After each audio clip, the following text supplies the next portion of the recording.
Namaku Larasati Wijaya, dan jika ada satu hal yang paling kusesali dalam hidupku, itu bukanlah menikah dengan seorang pria yang salah, melainkan terlalu lama membiarkan orang-orang yang tidak berhak tinggal di hidupku merasa mereka adalah pemiliknya. Aku menikah dengan Dimas Pradana 3 tahun lalu, seorang pria yang dulu terlihat sederhana, penuh perhatian, dan cukup dewasa untuk membangun rumah tangga, tetapi aku tidak tahu bahwa di balik sikapnya yang tenang, ia adalah seseorang yang terlalu lemah untuk melindungi istrinya dari keluarganya sendiri, terutama ibunya, Bu Sulastri, dan adiknya, Reni, 2 orang yang perlahan tapi pasti mengubah rumahku menjadi tempat yang paling ingin kuhindari. Setelah menikah, awalnya kami tinggal berdua di rumah yang kubeli dengan hasil kerjaku sendiri, rumah kecil tapi hangat yang kupenuhi dengan harapan dan cinta, tetapi semua berubah ketika suatu hari Bu Sulastri datang dengan koper besar, diikuti Reni dengan wajah tanpa rasa bersalah. Kami mau tinggal di sini sementara, katanya saat itu, dan aku yang terlalu baik hanya mengangguk tanpa tahu bahwa kata, sementara mereka berarti selamanya. Hari-hari berikutnya menjadi awal dari penderitaan yang tidak pernah kubayangkan. Aku bekerja dari pagi sampai malam sebagai manajer di sebuah perusahaan. Pulang dengan tubuh lelah, tetapi bukannya disambut dengan ketenangan, aku justru harus memasak, mencuci, membersihkan rumah, dan melayani ibu mertua serta adik iparku yang tidak melakukan apa-apa selain menonton televisi dan mengkritik semua yang kulakukan. Jika masakanku sedikit asin, Bu Sulastri berkata dengan sinis, perempuan sekarang cuma bisa cari uang, urusan dapur saja tidak becus. Jika aku terlambat pulang karena lembur, Reni mencibir, jangan-jangan kakak sebenarnya bukan kerja, tapi jalan sama laki-laki lain. Setiap kata mereka seperti duri kecil yang terus menusuk, dan yang lebih menyakitkan, Dimas tidak pernah benar-benar membelaku, ia hanya berkata, sudahlah, mereka orang tua dan adikku, kamu harus mengerti. Kalimat yang dulu terdengar seperti permintaan pengertian kini terasa seperti hukuman yang harus kutanggung sendirian. Namun aku tetap bertahan, bukan karena aku lemah, tetapi karena aku masih percaya bahwa rumah tangga harus diperjuangkan, sampai suatu hari aku mulai menyadari sesuatu yang lebih buruk daripada sekadar hinaan. Mereka mulai menciptakan cerita-cerita yang memecah hubunganku dengan Dimas. Suatu malam ketika aku pulang lebih cepat dari biasanya, aku melihat Dimas duduk dengan wajah marah. Kamu dari mana? Tanyanya dingin. Aku bingung. Dari kantor. Kenapa? Ia melempar ponselnya ke meja, menampilkan pesan dari nomor tak dikenal yang berisi foto seorang wanita bersama pria lain di sebuah restoran. Wajah wanita itu sengaja diburamkan, tetapi sudut pengambilan gambar dibuat seolah itu aku. Ibu bilang kamu sering pulang larut karena selingkuh, katanya, suaranya penuh tuduhan. Aku menatapnya tidak percaya. Kamu percaya itu? Dimas diam, dan diamnya lebih menyakitkan daripada tuduhan apapun. Aku mencoba menjelaskan, tetapi Bu Sulastri langsung menyela. Ibu ini sudah tua, tidak mungkin memfitnah menantu sendiri, kamu saja yang tidak tahu diri. Reni ikut menambahkan dengan nada manja. Aku juga pernah lihat kakak pulang bareng laki-laki, Kak. Padahal itu hanyalah rekan kerjaku yang kebetulan satu arah, tetapi di tangan mereka, kebenaran dipelintir menjadi racun, dan racun itu perlahan merusak kepercayaan suamiku padaku. Pertengkaran demi pertengkaran mulai sering terjadi, Dimas menjadi dingin, jarang bicara, dan mulai menghindariku, sementara Bu Sulastri dan Reni terlihat semakin puas setiap kali kami bertengkar, seolah itu memang tujuan mereka sejak awal. Aku mulai merasa ada sesuatu yang tidak beres, tetapi aku belum menemukan bukti yang cukup untuk melawan mereka, sampai malam itu datang, malam yang mengubah segalanya. Hari itu aku pulang lebih awal karena rapat dibatalkan, rumah terlihat sepi, lampu ruang tamu redup, dan aku mendengar suara dari dapur, suara Bu Sulastri dan Reni berbicara dengan nada pelan namun jelas. Aku berhenti di balik dinding, tidak berniat menguping, tetapi kata-kata yang kudengar membuat darahku membeku. Kita harus buat Dimas benar-benar benci sama Laras, kata Reni, suaranya licik. Kalau mereka cerai, rumah ini bisa kita kuasai, kan sertifikatnya atas nama Laras. Tapi kalau Dimas jadi suaminya, pasti bisa kita cari cara. Bu Sulastri tertawa kecil. Iya, pelan-pelan saja. Yang penting Dimas percaya kalau istrinya tidak baik, nanti kita dorong dia untuk minta balik nama rumah atau jual, uangnya kita yang pegang. Aku menutup mulutku agar tidak bersuara, jantungku berdegup kencang. Setiap kata mereka seperti palu yang menghancurkan sisa kesabaranku, jadi selama ini semua hinaan, semua fitnah, semua pertengkaran, bukan kebetulan, tetapi rencana jahat untuk merebut rumahku, hasil jerih payahku, hidupku. Aku mundur perlahan, kembali ke pintu depan, lalu sengaja membuat suara seperti baru pulang. Mereka langsung keluar dari dapur dengan wajah pura-pura biasa. Loh, kamu sudah pulang? Tanya Bu Sulastri dengan senyum palsu. Aku tersenyum tipis. Iya, Bu. Tetapi di dalam hatiku, sesuatu telah berubah. Sesuatu yang selama ini kutahan akhirnya pecah. Aku tidak akan lagi menjadi menantu yang diam, tidak akan lagi menjadi korban dalam rumahku sendiri. Malam itu aku tidak tidur. Aku duduk di ruang kerja, membuka laptop, memeriksa semua dokumen rumah, rekening, dan aset yang kumiliki, memastikan semuanya aman, lalu aku menghubungi seseorang yang selama ini menjadi penopang rahasiaku, Pak Hendra, pengacara keluarga yang dulu membantu ayahku mengurus semua aset sebelum beliau meninggal. Pak, kataku pelan, saya butuh bantuan. Di seberang sana suaranya langsung serius. Ada masalah apa, Bu Laras?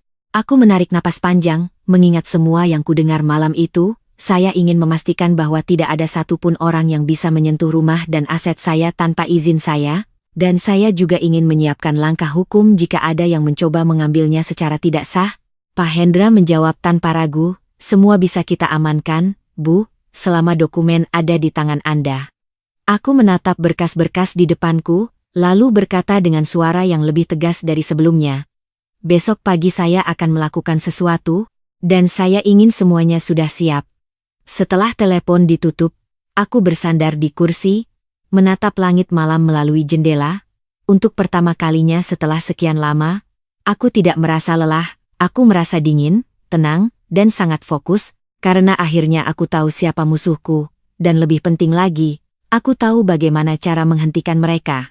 Keesokan paginya, sebelum matahari benar-benar naik, aku sudah bangun lebih dulu, bukan untuk memasak atau membersihkan rumah seperti biasanya, tetapi untuk mengakhiri semuanya. Bu Sulastri dan Reni masih tidur, Dimas juga belum bangun. Aku berjalan ke ruang tamu, duduk dengan tenang, menunggu mereka bangun satu persatu, dan ketika akhirnya mereka keluar dengan wajah malas seperti biasa, mereka tidak tahu bahwa hari itu bukan hari seperti biasanya. Hari itu adalah hari terakhir mereka merasa berkuasa di rumahku, dan aku, Larasati Wijaya, tidak akan lagi membiarkan siapapun menginjak hidupku tanpa konsekuensi.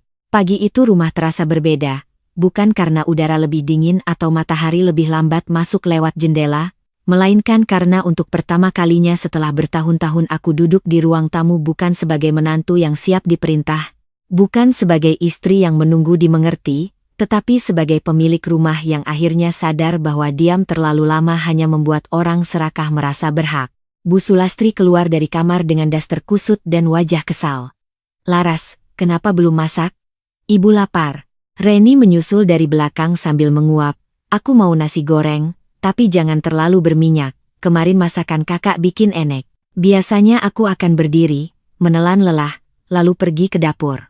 Tapi pagi itu aku tetap duduk, menyilangkan tangan di dada, menatap mereka tanpa senyum. Bu Sulastri mengernyit. Kamu dengar tidak? Aku menjawab pelan, dengar. Lalu kenapa masih duduk? Tanya Reni ketus. Aku menatap jam dinding, lalu berkata, karena mulai hari ini aku berhenti menjadi pelayan gratis kalian. Ruang tamu mendadak sunyi. Bu Sulastri menatapku seolah aku baru saja menampar wajahnya. Apa maksudmu? Aku berdiri perlahan. Maksudku sangat jelas, Bu. Saya bekerja dari pagi sampai malam, membayar cicilan, listrik, air, belanja bulanan, sementara ibu dan Reni tinggal di rumah ini tanpa kerja, tanpa kontribusi, tapi setiap hari hanya menghina, memerintah, dan memfitnah saya. Mulai hari ini semua itu selesai. Reni tertawa sinis. Wah, pagi-pagi sudah kerasukan apa, Kak? Baru punya gaji sedikit saja sombong. Aku menatapnya tajam. Gaji sedikit itu yang membiayai makanmu setiap hari. Wajah Reni memerah. Bu Sulastri langsung menunjukku. Jaga bicaramu, kamu menantu di keluarga ini. Tugasmu melayani suami dan keluarga suami. Saya menantu, bukan budak, jawabku dingin. Saat itu Dimas keluar dari kamar dengan wajah mengantuk. Ada apa ribut-ribut? Bu Sulastri langsung memainkan perannya. Ia memegang dada, pura-pura lemas. Dimas, lihat istrimu. Pagi-pagi sudah membentak ibu dan adikmu. Ibu cuma minta sarapan, dia bilang ibu benalu. Aku tertawa pendek. Menarik, saya bahkan belum memakai kata itu, Bu. Dimas menatapku marah. Laras, minta maaf sama ibu. Aku menatap suamiku, laki-laki yang dulu kujadikan rumah, tetapi selalu membiarkan orang lain merusak pintunya. Tidak. Dimas terkejut. Apa? Aku bilang tidak. Aku tidak akan minta maaf untuk sesuatu yang tidak kulakukan. Bu Sulastri langsung menangis keras. Ya Tuhan, lihat menantuku ini. Setelah diberi tempat di keluarga kita, sekarang berani melawan. Kalimat itu membuat darahku mendidih. Diberi tempat, ulangku pelan. Bu, ibu lupa ini rumah siapa? Dimas memotong cepat. Sudah, jangan mulai soal rumah. Kita keluarga. Keluarga. Aku mengambil sebuah map dari meja. Keluarga tidak memfitnah, keluarga tidak menyusun rencana mengambil rumah dan aset orang lain. Wajah Bu Sulastri dan Reni berubah dalam sekejap. Reni mencoba tertawa, tetapi suaranya terdengar kering. Kakak ngomong apa sih? Aku membuka ponsel, menekan tombol play. Suara Bu Sulastri terdengar jelas dari rekaman malam sebelumnya. Kita harus buat Dimas benar-benar benci sama Laras. Kalau mereka cerai, rumah ini bisa kita kuasai. Lalu suara Reni menyusul. Nanti kita dorong dia untuk minta balik nama rumah atau jual, uangnya kita yang pegang. Rekaman itu mengisi ruang tamu seperti racun yang akhirnya kembali ke mulut pemiliknya. Dimas membeku. Bu Sulastri pucat. Reni terdiam dengan mata membesar. Aku menghentikan rekaman, lalu menatap mereka satu persatu. Masih mau berpura-pura? Dimas menoleh ke ibunya. Bu, itu apa? Bu Sulastri membuka mulut, tetapi tidak ada kata keluar. Reni cepat-cepat berkata, itu pasti dipotong-potong, Kak Laras menjebak kami. Aku mengangguk pelan. Tentu. Selalu saya yang salah, kan? Kalau saya pulang malam karena kerja, dibilang selingkuh. Kalau saya lelah, dibilang malas. Kalau saya diam, kalian makin berani. Sekarang ada bukti, masih mau bilang saya menjebak? Dimas memegang kepalanya. Laras, kita bisa bicarakan baik-baik. Aku menatapnya dengan luka yang akhirnya berubah menjadi dingin.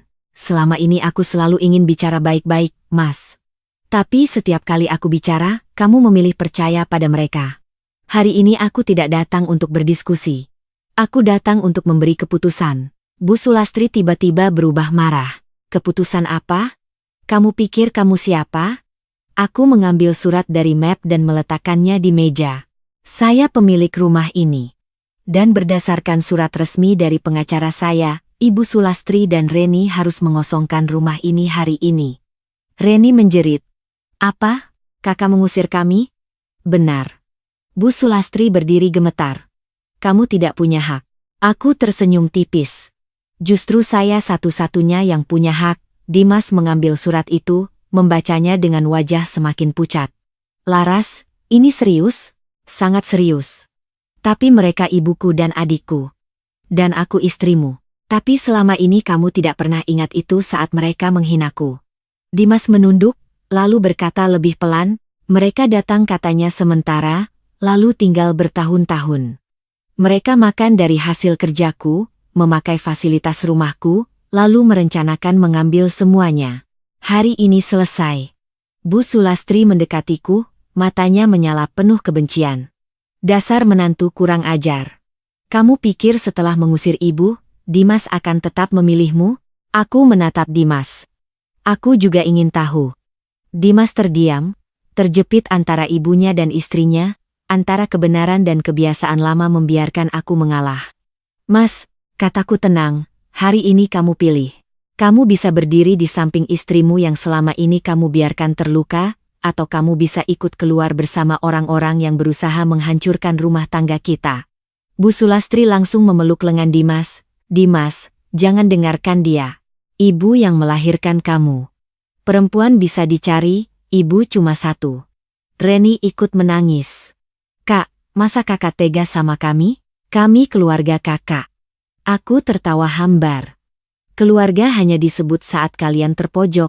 Dimas menatapku lama. Untuk sesaat aku berharap ia akhirnya sadar, berharap cinta yang pernah kami bangun masih punya keberanian untuk membela kebenaran. Tapi harapan itu mati ketika ia berkata, "Laras, jangan keras kepala. Mereka memang salah, tapi mengusir mereka terlalu berlebihan." Dadaku seperti diremas, aku mengangguk pelan. "Jadi itu pilihanmu?" Dimas diam. Diamnya lagi-lagi menjadi jawaban. Aku mengambil napas panjang. "Baik, kalau begitu kalian bertiga keluar." Dimas terkejut. "Apa maksudmu?" "Maksudku sangat jelas. Rumah ini milikku. Kalau kamu membela orang yang ingin merampasnya, kamu tidak berbeda dari mereka." Bu Sulastri tersenyum puas, seolah yakin aku hanya menggertak. "Dimas, jangan takut. Dia tidak akan berani." Aku mengangkat ponsel dan menelepon petugas keamanan kompleks yang sudah kuhubungi sebelumnya. Dalam 5 menit, 2 satpam datang bersama Pak Hendra dan asistennya. Wajah Bu Sulastri langsung berubah. Pak Hendra memberi salam singkat, lalu berkata, "Selamat pagi. Kami di sini sebagai kuasa hukum Ibu Laras. Kami akan mendampingi proses pengosongan rumah secara damai. Jika ada perlawanan, kami akan membuat laporan atas dugaan percobaan penguasaan aset dan fitnah." Reni mundur beberapa langkah. "Kakak gila. Masa masalah keluarga bawa pengacara?" Aku menatapnya. "Karena kalian berhenti menjadi keluarga saat mulai menyusun rencana mencuri." Bu Sulastri tiba-tiba duduk di lantai sambil menangis keras. "Tetangga, tolong. Menantu saya mengusir ibu tua." Suaranya sengaja dikeraskan agar terdengar keluar rumah. Benar saja. Beberapa tetangga mulai muncul di pagar. Dulu aku akan malu. Hari itu aku membuka pintu lebar-lebar. "Silakan, Bu. Biar semua orang dengar rekaman rencana ibu mengambil rumah saya." Tangis Bu Sulastri langsung berhenti. Tetangga saling berbisik. Aku memutar rekaman sekali lagi. Kali ini cukup keras hingga orang-orang di teras mendengar. Wajah Bu Sulastri memucat seperti kain kafan. Reni menangis karena malu. Dimas menatap lantai, tidak berani melihat siapapun. Salah satu tetangga, Bu Mira, yang selama ini sering mendengar Bu Sulastri menjelek-jelekanku, berkata pelan, "Jadi selama ini Bu Sulastri yang memfitnah Laras?" Bisik-bisik semakin keras. Bu Sulastri berdiri dengan wajah merah. "Laras, matikan." Aku mematikan rekaman, lalu berkata, "Saya hanya mengembalikan suara ibu kepada pemiliknya." Petugas keamanan mulai membantu mengeluarkan koper dan barang-barang mereka dari kamar tamu. Reni berlari masuk, menjerit melihat pakaian-pakaiannya dimasukkan ke koper. "Jangan sentuh barangku," Pak Hendra berkata dingin. "Silakan kemas sendiri, tapi waktunya terbatas. Ibu Laras sudah cukup memberi toleransi." Bu Sulastri mencoba mendekati Dimas lagi. "Dimas, lakukan sesuatu." Dimas menatapku, suaranya melemah. "Laras, tolong, jangan seperti ini. Aku malu."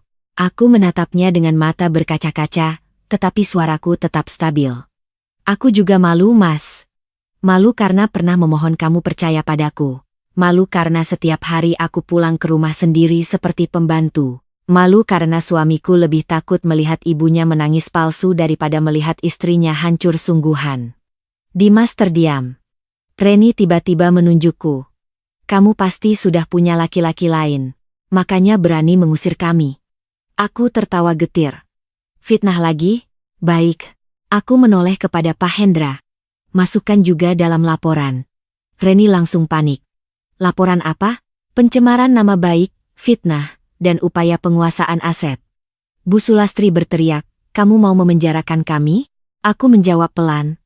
"Saya mau mengajari kalian bahwa mulut dan niat jahat punya harga."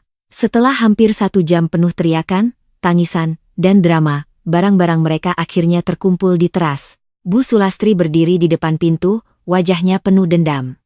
"Kamu akan menyesal, Laras. Suatu hari kamu akan datang mencium kaki ibu." Aku menatapnya lama. "Tidak, Bu. Hari ini justru hari pertama saya berhenti mencium kaki orang yang menginjak kepala saya." Reni menarik koper sambil menangis. Dimas masih berdiri di ruang tamu, bimbang. Aku ikut mereka dulu," katanya pelan. Aku mengangguk. "Silakan." Ia menatapku, Mungkin berharap aku menahannya. Tapi aku tidak bergerak. Kamu tidak akan minta aku tinggal? Tanyanya. Aku tersenyum sedih. Aku sudah terlalu sering meminta kamu tinggal sebagai suami. Kamu selalu hadir sebagai anak ibumu.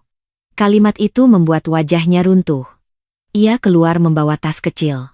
Saat pintu rumahku tutup, suara Bu Sulastri masih terdengar mengutuk dari luar, tetapi untuk pertama kalinya rumahku terasa sunyi, benar-benar sunyi, bukan sunyi yang menyakitkan, melainkan sunyi yang menyembuhkan. Namun pertempuran belum selesai. Sore harinya, Dimas menelepon berkali-kali. Aku tidak menjawab. Pesannya masuk bertubi-tubi. Laras, ibu pingsan. Reni menangis terus. Kami tidak punya tempat. Tolong jangan kejam. Aku membaca semua itu sambil duduk di ruang tamu yang kini bersih dari suara mereka. Lalu satu pesan dari nomor Reni masuk. Kamu pikir menang? Dimas akan ceraikan kamu dan ambil setengah rumah. Aku tersenyum dingin. Mereka masih belum paham. Aku meneruskan pesan itu ke Pak Hendra.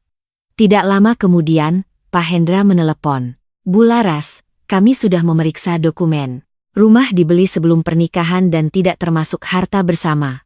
Selain itu, ada indikasi mereka mencoba memanipulasi Pak Dimas untuk menekan ibu. Kita bisa ajukan perlindungan hukum jika ancaman berlanjut. Lakukan, jawabku. Dan satu lagi, Pak, saya ingin audit semua pengeluaran rumah selama mereka tinggal. Saya ingin tahu berapa banyak uang yang mereka habiskan dari rekening saya. Pak Hendra terdiam sebentar. Baik Bu, jika ditemukan transaksi mencurigakan, kita proses. Malam itu, aku membuka lemari lama di kamar Reni. Di bagian belakang laci, aku menemukan sebuah buku catatan kecil. Awalnya kukira hanya buku biasa, tetapi ketika kubuka, tanganku langsung dingin. Di sana tertulis rencana mereka dengan sangat rinci. Buat Dimas curiga Laras selingkuh, cari cara supaya Laras tanda tangan kuasa jual rumah, pancing pertengkaran besar, buat Laras terlihat tidak waras. Kalau cerai, dorong Dimas tuntut rumah. Aku duduk di lantai, membaca halaman demi halaman dengan napas tertahan. Ini bukan emosi sesaat. Ini rencana panjang. Di halaman terakhir, ada nama seorang notaris palsu dan nomor telepon seseorang yang disebut, bisa bantu urus balik nama kalau ada tanda tangan. Aku memotret semuanya dan mengirim ke Pak Hendra. Beberapa menit kemudian ia membalas singkat, ini bukti serius. Jangan sentuh lagi. Besok tim kami ambil. Saat itulah, amarahku berubah menjadi sesuatu yang lebih keras daripada sekadar sakit hati. Mereka bukan hanya ingin membuatku bercerai. Mereka ingin membuatku kehilangan rumah, harta, reputasi, bahkan kewarasanku. Keesokan paginya, drama baru dimulai. Bu Sulastri datang bersama Dimas dan seorang pria yang mengaku tokoh keluarga. Mereka mengetuk pintu keras-keras. Aku membukanya dengan kamera ponsel menyala. Bu Sulastri langsung berkata dengan suara dibuat lembut, Laras, ibu datang untuk bicara baik-baik. Aku menatap pria di sampingnya. Siapa? Pria itu menjawab.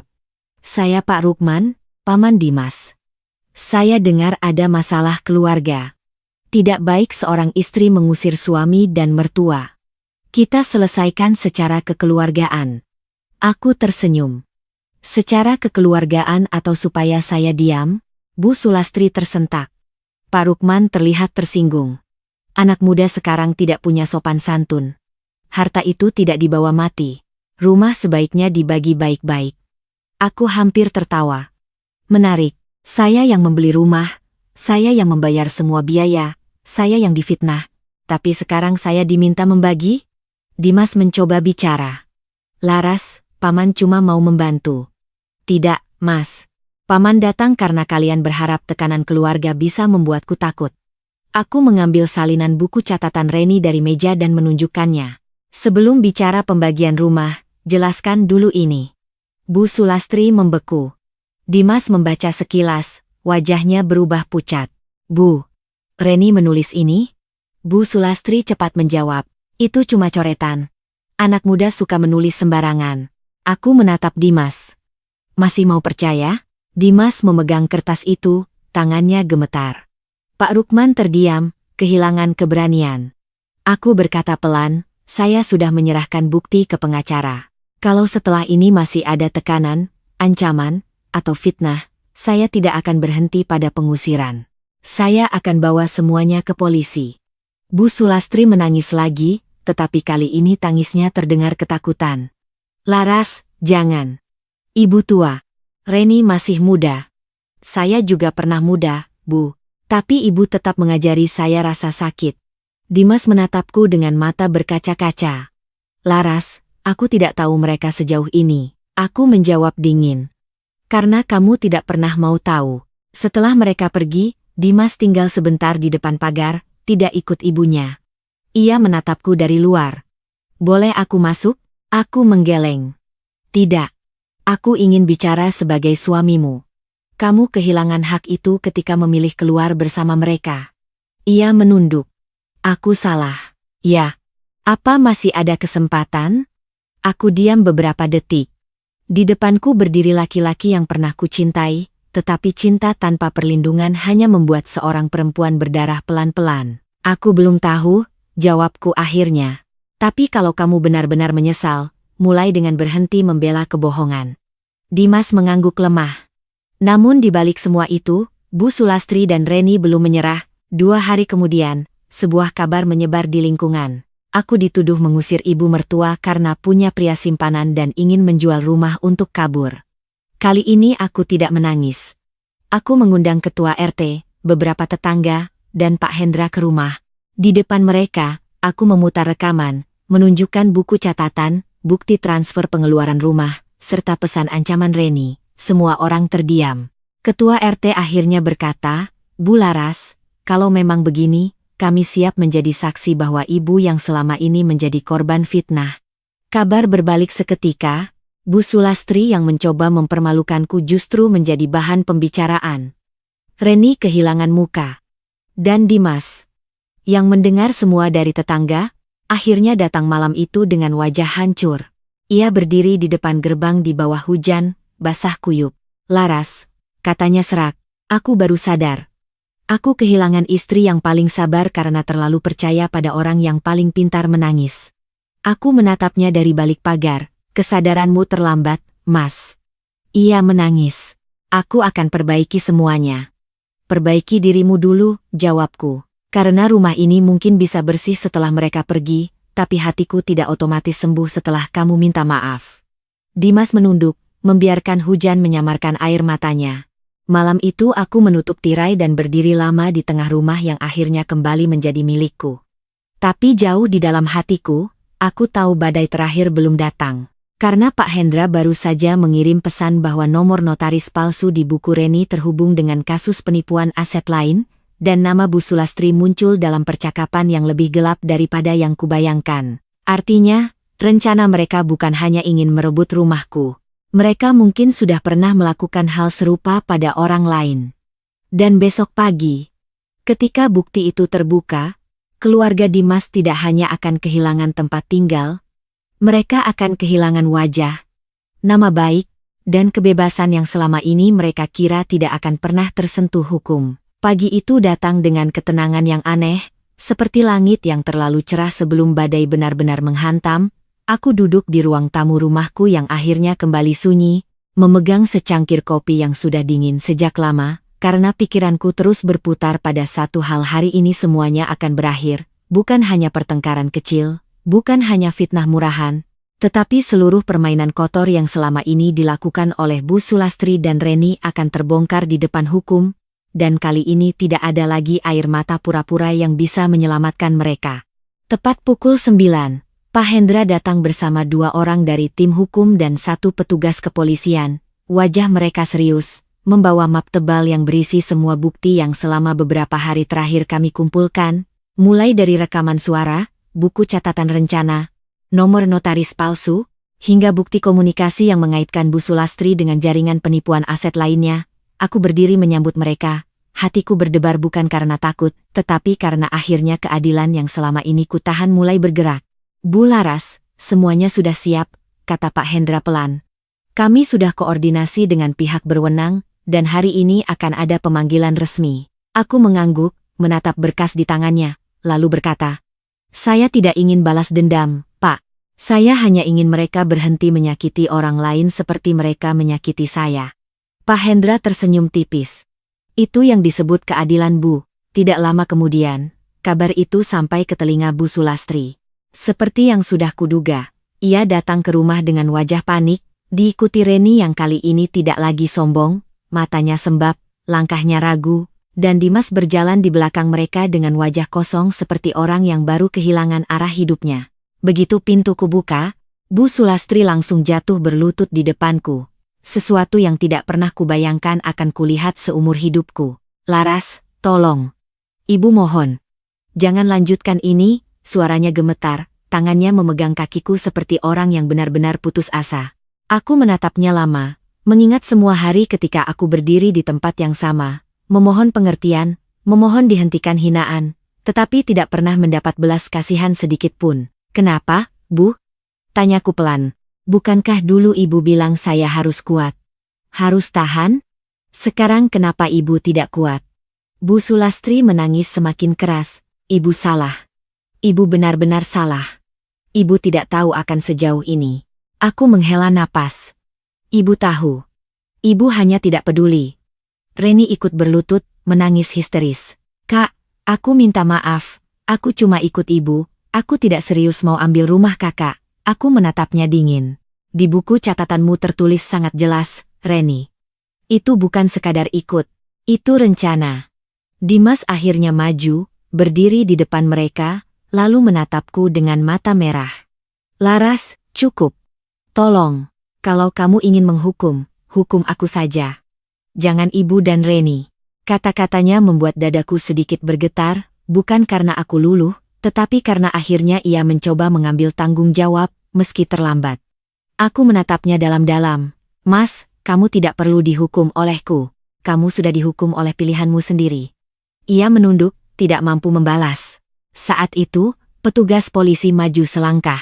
Bu Sulastri, Reni, kami datang untuk melakukan pemanggilan terkait dugaan penipuan dan upaya penguasaan aset secara ilegal. Kami harap Ibu dan saudari bisa kooperatif. Wajah Bu Sulastri langsung pucat pasi.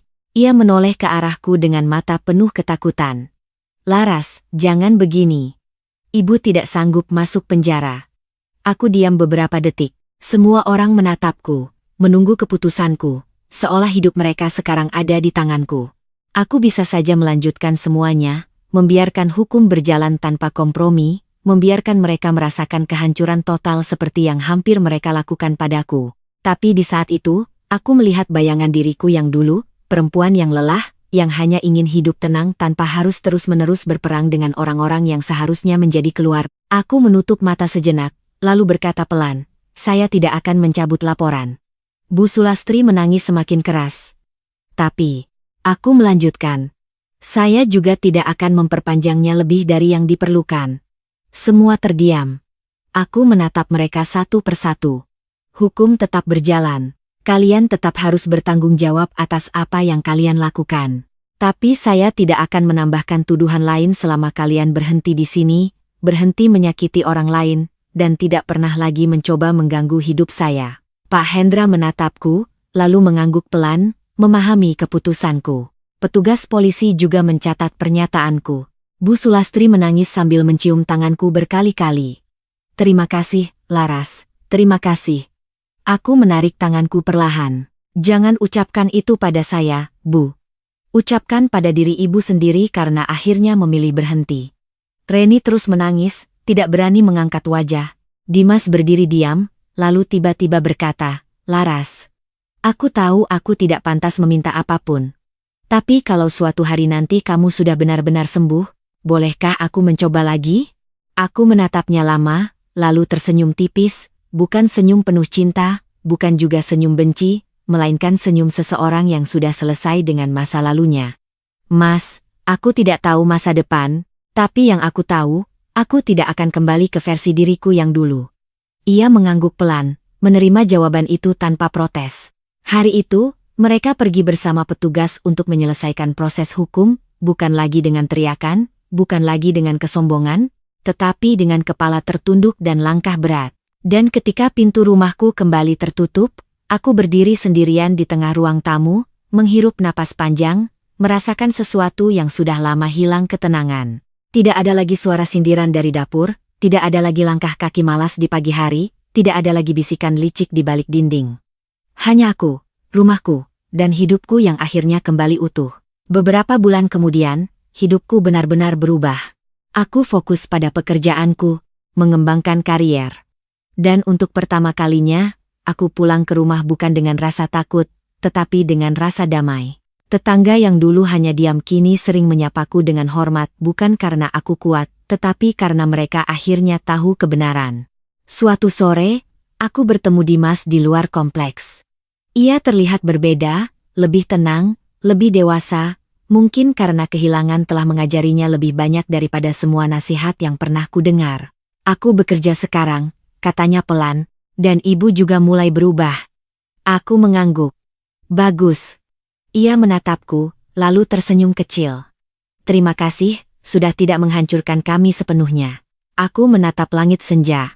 Kalian menghancurkan diri kalian sendiri, Mas. Aku hanya berhenti membiarkan itu terjadi di rumahku. Ia mengangguk, lalu pergi tanpa berkata apa-apa lagi. Aku berdiri di sana beberapa saat, lalu berbalik pulang, masuk ke rumah yang kini benar-benar menjadi milikku, bukan hanya secara hukum, tetapi juga secara jiwa. Dan di saat itu aku sadar, kemenangan terbesar bukanlah melihat orang lain jatuh, tetapi ketika akhirnya aku berdiri tegak tanpa harus takut siapapun akan mendorongku lagi, karena aku sudah belajar satu hal yang tidak akan pernah kulupakan bahwa kebaikan tanpa batas hanya akan dimanfaatkan, tetapi keberanian untuk berhenti adalah awal dari kehidupan yang benar-benar bebas.